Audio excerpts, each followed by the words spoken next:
कि शरद पवार जी के मोदी जी से बड़े अच्छे रिलेशन।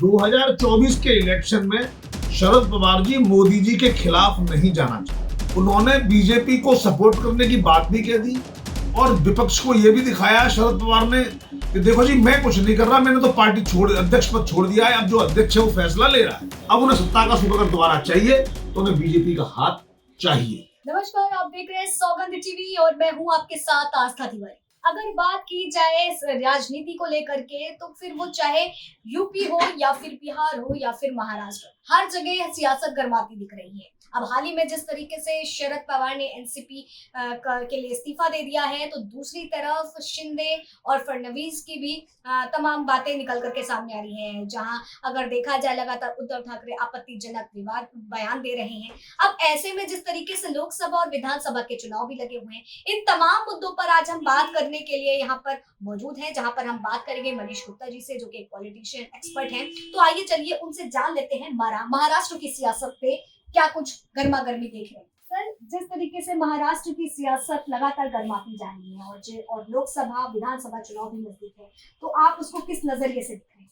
देखिए, महाराष्ट्र की राजनीति हमेशा से ही देश की राजनीति को कंट्रोल करने में एक बड़ा कंट्रीब्यूशन देती है और जिस तरीके से अब तक भारतीय राजनीति के सबसे वयोवृद्ध जो जीवित राजनेता हैं वो इस समय जो एक्टिव है शरद पवार जी। अभी हाल ही में उन्होंने इस्तीफा दे दिया। अब इस इस्तीफे के पीछे बड़े सारे कयास लगाए जा रहे हैं कि आखिर ऐसा हो क्यों रहा है, उन्होंने आखिर इस्तीफा क्यों दिया, जब चलती हुई पार्टी से जहां उन्हें पूरे देश में सम्मान और प्यार मिल रहा था, विपक्ष पूरा उनके ऊपर भरोसा कर रहा था, एकदम से इस्तीफा उन्होंने क्यों दे दिया। अब मैं आपको ये बताता हूं कि आखिर इसके पीछे मेरे हिसाब से क्या स्टोरी चल रही है। देखिए, सबसे पहली बात है, ये किसी से छुपा हुआ नहीं है कि शरद पवार जी के मोदी जी से बड़े अच्छे रिलेशन है। हाल ही में उनको पद्म विभूषण का पुरस्कार भी 1 वर्ष पहले मिला है। ऐसे में 2024 के इलेक्शन में शरद पवार जी मोदी जी के खिलाफ नहीं जाना चाहते, क्योंकि एक तरफ तो नरेंद्र मोदी जी की पोजीशन बहुत स्ट्रांग है। ऐसे में शरद पवार कभी भी टकराव की राजनीति नहीं लेना चाहते। जिस तरीके से उन्होंने एनसीपी का अध्यक्ष पद छोड़ा है, कहीं ना कहीं मेरे मन में यह ख्याल आता है कि इनको कोई ऐसी पोजीशन मिलनी है जिसके लिए इन्हें राजनीति में नहीं होना चाहिए। राष्ट्रपति, उपराष्ट्रपति या कहीं राज्यपाल या कोई और ऐसी पद या स्थिति मिल जाएगी जिसमें इनको राजनीति में ना रहना पड़ेगा, तो उस समय इनको पार्टी के अध्यक्ष पद का छोड़ना थोड़ा मुश्किल होता। इन्होंने आज छोड़ना उचित समझा ताकि वो अपने समय से निवृत्त हो जाएं और बाद में वो पद ग्रहण कर लें। एक बात।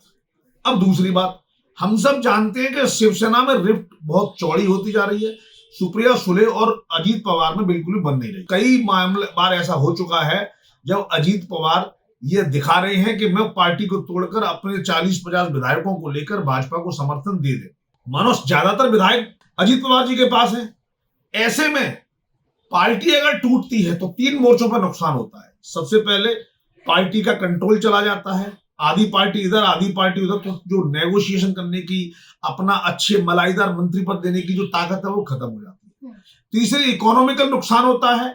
जब पार्टी चली जाती है तो चीजों में बंटवारा होने लगता है, तो शरद पवार नहीं चाहते कि उनकी पूरे साम्राज्य को, उनकी बनी बनाई सत्ता और जमा पूंजी सब इस तरीके से खतरे में पड़े।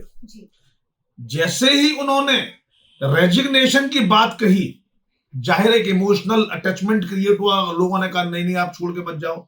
अब ऐसी स्थिति में अजीत पवार पार्टी को तोड़ नहीं सकते, क्योंकि वो तो कहेंगे आप तोड़ क्यों रहे हो, आप तो खुद अध्यक्ष बन जाओ।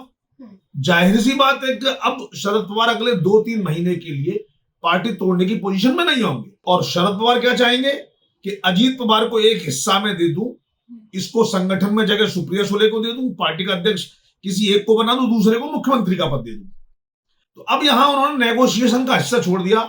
एक तरफ सुप्रिया सुले जो लगभग पार्टी की प्रेसिडेंट बनेंगी और दूसरी तरफ अजीत पवार जो मुख्यमंत्री बन सकते हैं। अगर एकनाथ शिंदे वाली सरकार के ऊपर कोई संकट सुप्रीम कोर्ट की वजह से आ गया तो बड़ी समस्या हो जाएगी। उन्होंने बीजेपी को सपोर्ट करने की बात भी कह दी और विपक्ष को यह भी दिखाया शरद पवार ने कि देखो जी मैं कुछ नहीं कर रहा, मैंने तो पार्टी अध्यक्ष पद छोड़ दिया है, अब जो अध्यक्ष है वो फैसला ले रहा है। तो अपनी स्किन सेव करते हुए उन्होंने अजीत पवार को आगे बढ़ा दिया। देखिए, लगातार अगर उनके बयान की बात करी जाए तो उन्होंने इस्तीफा देने से पहले एक बयान भी दिया था कि ज्यादा देर अगर रोटी जो है तवे पर रहती है तो जल जाती है। तो इस बयान को जो है दो तरीके से देखा जा रहा है। एक तो देखा जा रहा था बीजेपी के पक्ष के लिए, तो दूसरी तरफ ये भी देखा जा रहा था कि अध्यक्ष पद जो उन्होंने छोड़ा है, ये किसी ने सोचा ही नहीं था कि वो अपना अध्यक्ष पद छोड़ देंगे, क्योंकि 1999 से वो इस पद पर थे। क्या लगता बिल्कुल है? सही।